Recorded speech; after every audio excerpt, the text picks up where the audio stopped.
It's Emily. Welcome back to my channel. This is fall. To be honest, I had an intro to this video that I filmed like a long time ago, like days when I started this vlog, and I accidentally deleted it when I was going through footage and making space on my card like an idiot. First time I've done that, but I realized that I wasn't crazy about the way I looked anyway, and so rather than spending like, you know, $100 trying to recover this file, like I can just redo the intros of the vlog. I, first of all, am just really trying to get into October and fall and like the fall vibes this year. I feel like every year I dread the end of summer. I know it's coming. I live in New York City. I just really don't want the winter to come. Once the holidays are over, it is bleak here. And it feels like the fall season of like that crisp fall, like good vibe is like so short anyway that it's like, should I even get excited? And I'm like, you know what? Life is too short. Like fall is amazing. This year I'm going to get into fall. I love spooky things. I'm a Scorpio moon. Like I love witches. I love fantasy. Like I love getting cozy. Like I do love fall, and I'm like, I am going to do that this year. This is my second fall reading vlog. The first was September, this is October, so like we're getting a little spookier with it. I will say, I most likely talked about the fact that I had just finished The Discovery of Witches, which is a series. I believe there are 3 books to the series. It is so highly rated. It's dense. Like this book is not like an easy fall fantasy read. The world is complex. It kind of has like historical fiction as well and like science and stuff, which is amazing. And I loved it. I'm just saying, if you're looking for like a snug, easy fall read, like this is not it. If you're looking for like a rich world of like witches and vampires and demons that's like very smart and connected to history and all science and all this stuff, read this. It's like I want to continue the series, but I don't know if I have it in me to read it, both of them, like this October. But I'm like, when else would I read it? So that's kind of where I am with this. Next, I kind of started this, I was maybe a third of the way into Wicked. I will share more of my thoughts on this as we go on. I've had this book for so long. I've had it since I was like 11 years old when the musical came out, and I really just wanted to read this book before the movie came out because I feel like the movie's based off of the musical, and the book to the musical is very different than this book by Gregory Maguire. There are some things that I noticed in the movie, like some new characters' names that are only in the book and they're not in the musical. So I was like, I want to know as much lore and like read the literature before I go see the movie. I love Oz. Like Judy Garland is everything to me. I love the original movie, The Wizard of Oz. I grew up loving Wicked. At this point, I believe what I said was the first part of this book, the Munchkinlanders, the book is divided into like geographical sections. The Munchkinlanders was not interesting to me. It was like Elphaba as like a baby. And like we just don't cover that in the musical, so it wasn't interesting to me. Once we got to Gillikin, which is like Shiz, and like we're meeting all of the characters in school, like Galinda comes on the scene and Bach and Piero and all these people. That still is like my favorite chapter out of the whole book. This is what I am currently reading. I have a lot of other really fun fall books of like various genres and vibes. I'm just really excited to get into fall reading and just try to embrace it a lot this year. So let's jump into it, and thank you for watching this redo of my intro.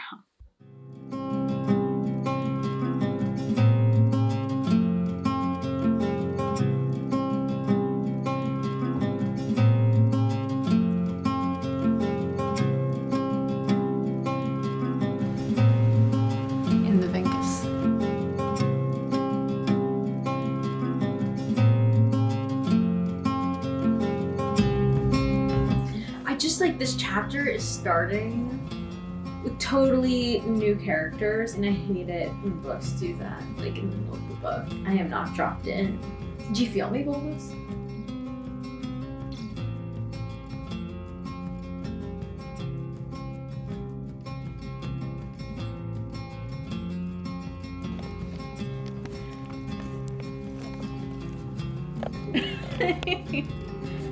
Hello. Archa. The cook had a dog named Killjoy. Do you want them actually? In the Vinkus. What? In the Vinkus! Why do you keep saying that? Because it's the name of this chapter. In the Vinkus? In the Vinkus.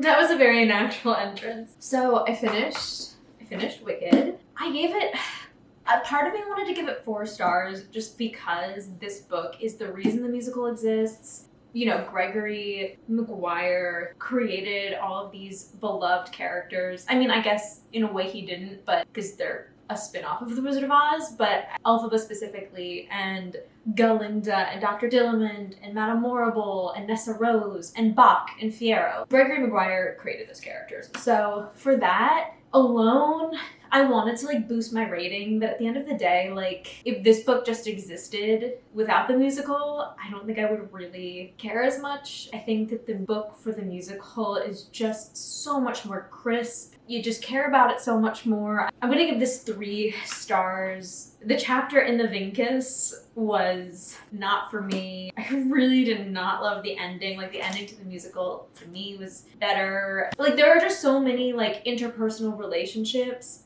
and connections to the Wizard of Oz. I don't want to give it away. This is spoiler free. There were just so many more connections to the Wizard of Oz and to like the characters to each other and like their relationships that you get from the book in the musical that like you just don't get from this one. So I'm gonna give it 3 stars. I still enjoyed it, like it was fun, but it was definitely one of those books where I was like, I'm reading this to have read it and like be done with it kind of a thing. But I am happy I read it before the movie because I feel like I might pick up on some things that I wouldn't have if I had not read this, because there's 2 characters that are like definitely like smaller supporting characters that are not in the musical that are in the book. I really enjoyed this like map of Oz too. This is just a nice point of reference for my life.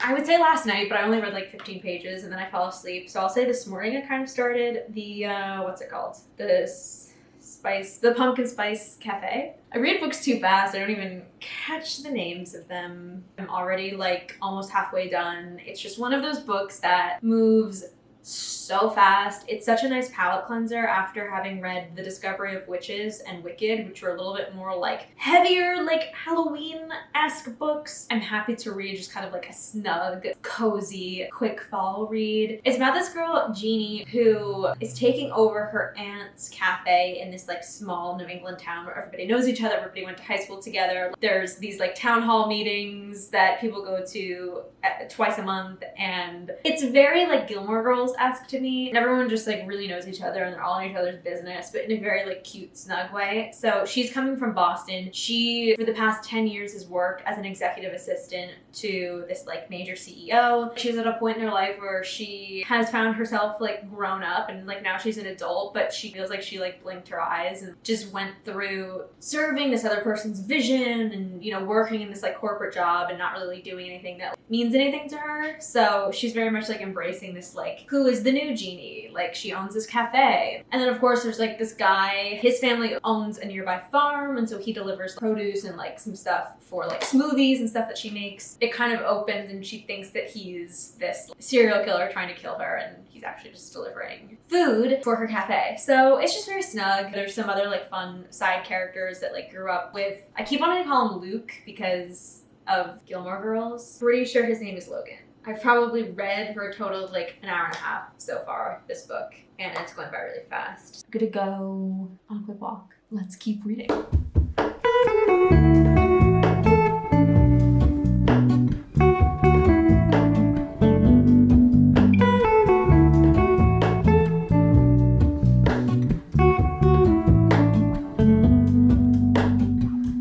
Hello, Ramona. I can't shake the simplest feeling beyond the ghost. We stand on the opposite shore. Hello, Ramona. I reach through mysterious ceilings, my only hope. I look for the things I don't know. I feel like I know who the person is that's like tipping over the trash cans. I'm not gonna say because it's a spoiler free. When I say like I'm flying through this book compared to the speed at which I was reading Wicked, which was so dense, like this is just a nice low IQ book, you know? And when you read a lot, like you do need some of those.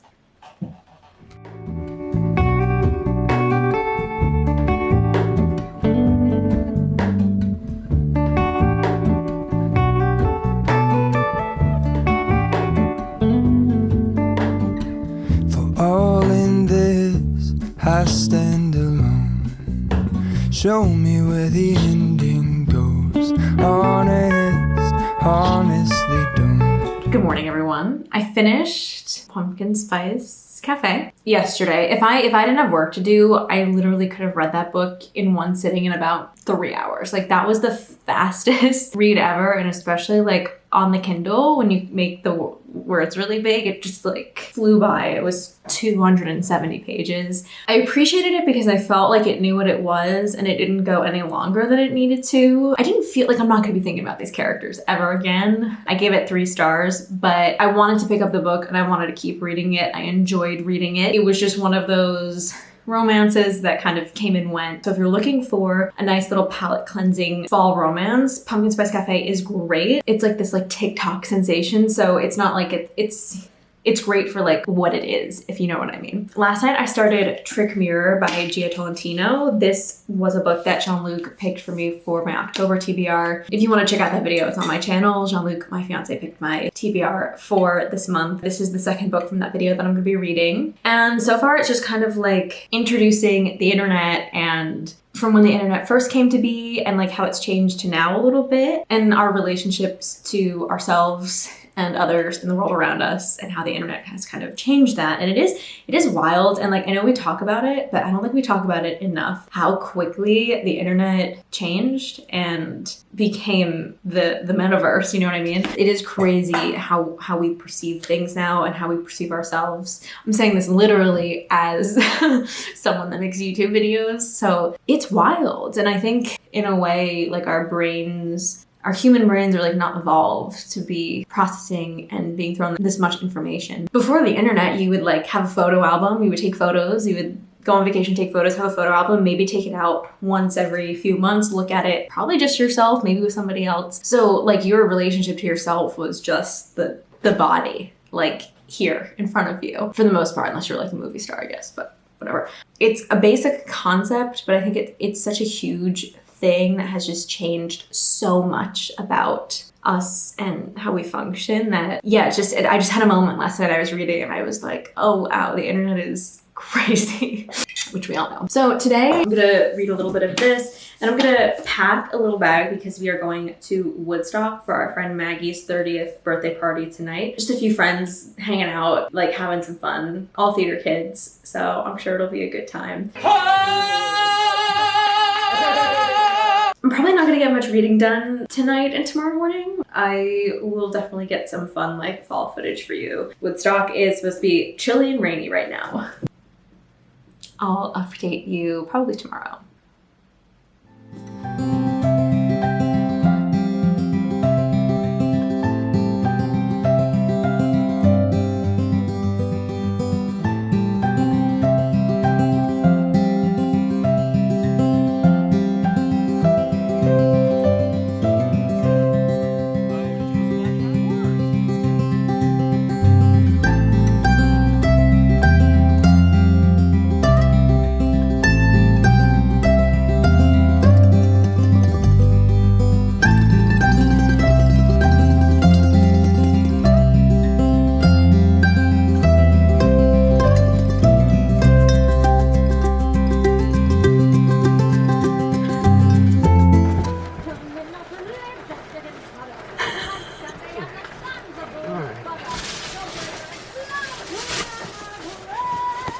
Yes!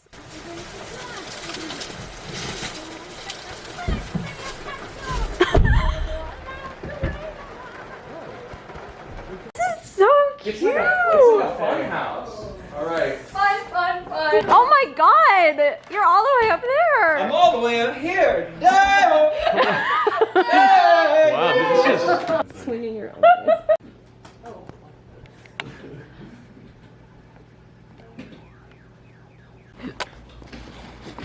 Oh. We're all gonna put little pieces of paper and write things that we really love about Maggie and put them here, and then you can take them home and read them. You can read them when you get home. It's giving Linda. You know. That's right, baby! That's right! We You have- have to pick up So something you we'll do love. that. You can do this anytime and just fill it up, but you can't read it, Maggie, until you get home. I think it's like a... The sheep do not want you guys. You're cornering the sheep. Guys, do not harm psychological damage to the sheep.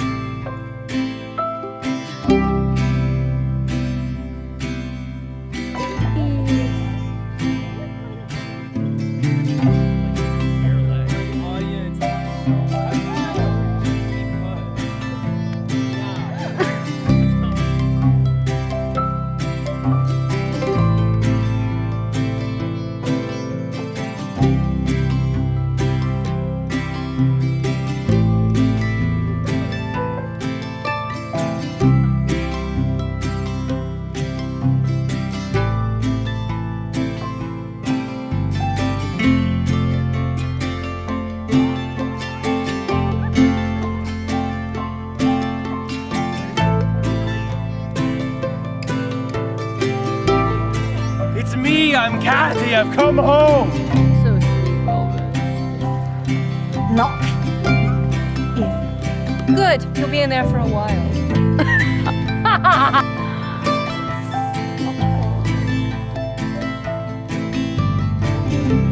Yeah, oh God, look at you again.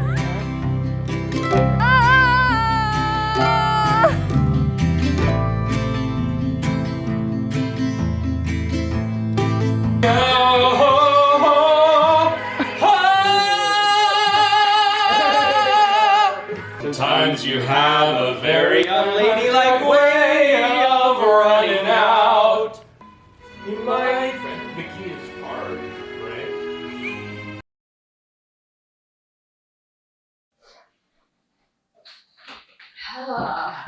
Hey!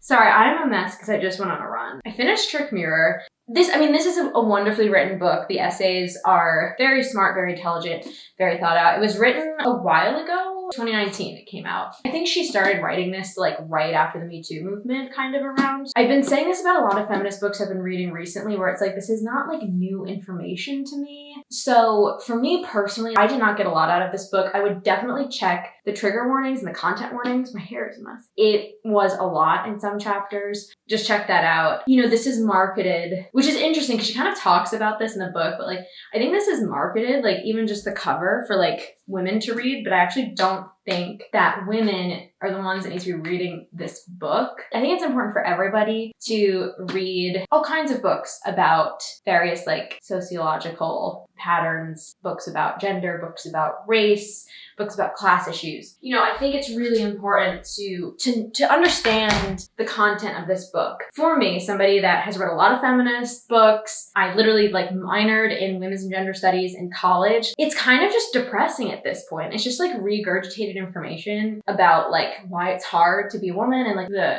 horrible history of what has happened to a lot of women since the beginning of time. And it's like, I get it. I understand all of this, and it kind of like in a way I think can hold women back. I think there's like a line, right? It's like you educate yourself and then at a certain point it's like, well, I'm living now in this life and like I understand these barriers and like these patterns in the way the world works, and I'm going to choose now to like work against it. When I went to the Savannah Film Festival last year, they had a panel of all women directors. They didn't call it like a women director panel, like they called it like visionary directors or something. Every year it's all women, and you know, a question that they all got asked was, what are the challenges that you face as a woman director? And like they all kind of answered. Then Eva Longoria was on the panel and she was so fabulous. And I didn't know this, but like she actually has done more work as a director than as an actor. And she was like, honestly, with all due, like she's very like respectful the way that she said it, more so respectful than like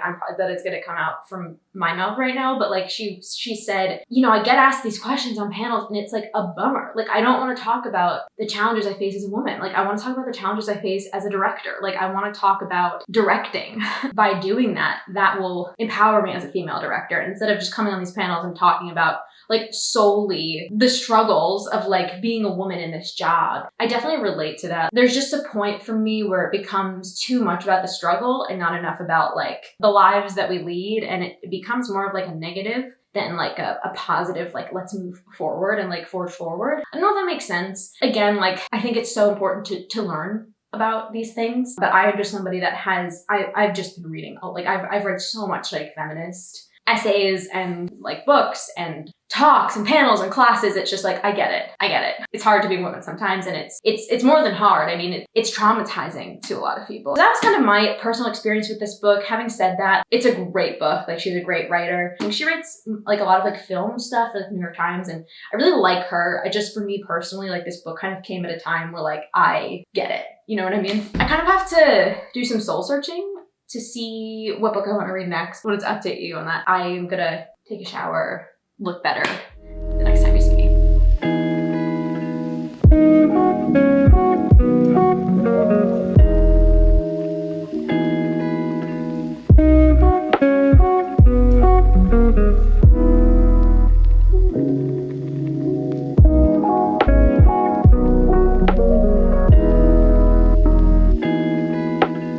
So I started the Cinnamon Bun bookstore, the Cinnamon Bun bookstore, which is the sequel to Pumpkin Spice Cafe, because after reading Trick Mirror, I needed another like reset book. I'm not liking it as much as the Pumpkin Spice Cafe. It's not moving as fast for me personally, but it's still moving pretty fast. I'm on page like 90, and I've only really been reading it for like a little over an hour. So I have it on my Kindle here. I've been like getting into using my Kindle more. It's cheaper. I either get books for $3 or for free on Libby. It's just good for the environment and also my wallet and also the space on my bookshelf. I also got the audiobook of Assistant to the Villain on my Libby, and I'm 71% of the way through, and I am not liking it. I'm so sorry. It is not doing it for me personally. I think my days of YA are, I don't want to say over, like I think every once in a while like a YA book comes along and I'm like, I enjoyed that and like connected to characters and, you know, was there every step of the way. But I feel like it's rare for me now as I'm reading more and more. I don't know, I just think that like there's better books out there. It's not for me. I'm gonna finish it just because I'm 70% of the way through. For me, it would be a skip now, knowing. I am experiencing a bit of like a sunk cost fallacy with it because I've already read so much of it, so I am gonna finish it. It feels a little meandering, like I'm not really sure, like I know what the main conflict is, but I'm not really getting like a strong through line feeling. I'm gonna get to work. I'll check in a bit.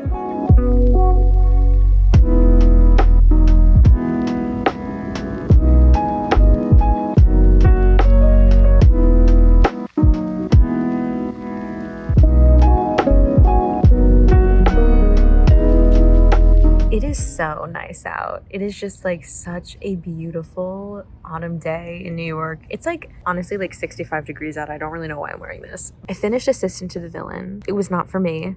The ending was a little bit better than the rest of the book.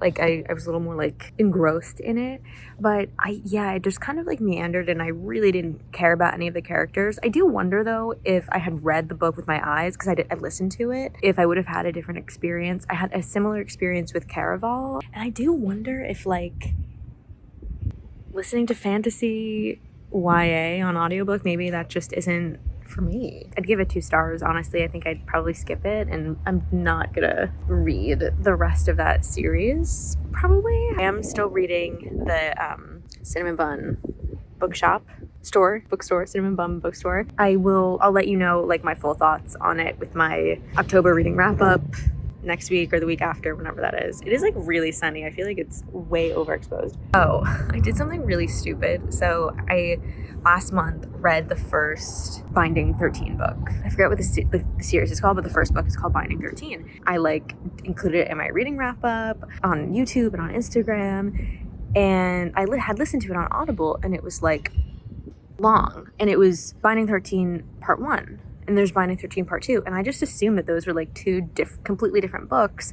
And I remember as I was like looking at the page count, I was like, wow, 800 pages. It did not feel like 800 pages, maybe like 600. And it's because I actually didn't finish the book. Like on Audible, they split it into 2. And I just assumed that like they were 2 separate books called Part 1 and Part 2, but they're not. Audible just like split it. So now I'm like in book debt, which I don't like. I don't like being in debt. Yesterday I was like, I want to continue the series. And so I picked up Binding 13 part 2, and I was like going to put it in my Goodreads that I was reading it, and I realized that as I was Googling it that there's no such thing as that book. Yeah, whatever. But I do really love the series, and I'm being picked up right where I left off. Like I remember what was happening and everything, so I'm gonna finish reading that. I don't think my rating or anything is gonna change, but I just like, it's really annoying that I thought I finished the book and I didn't. I have like 3 hours of listening left, so it's not that bad.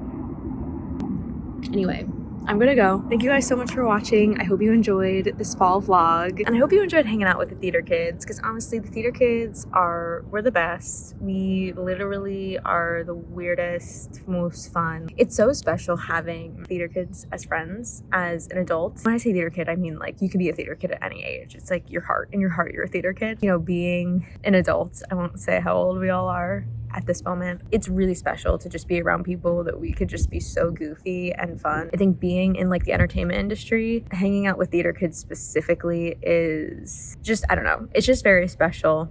It's not superficial. It's all fun and wackiness. Anyway, yeah, that's it. I'm gonna go now. Thanks.